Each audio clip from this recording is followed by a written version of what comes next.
शांति, यहाँ क्यों आ गई उठकर? वैसे ही। तुम्हें पता है मैं कितना परेशान हो जाता हूँ तुम्हारे लिए?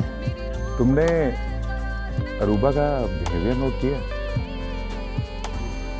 अरूबा का बिहेवियर किस सेंस में? आई थिंक वो इन्वॉल्व हो रही है। तुम्हारे अंदर नेकी की एक उमंग महसूस होती है। क्या करना चाहते हो जिंदगी में? नौजवानों के लिए कुछ करना चाहता हूँ। बहुत अच्छा इरादा है। नियामत इलाही के असल हकदार भी वही हैं। उसने सुबह से खाना नहीं खाया था तो मैंने सोचा उसे खाना खिला दूं।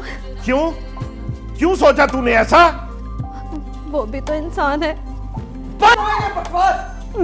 मैं पकड़ूं? हाँ तुम। क्या कैसे?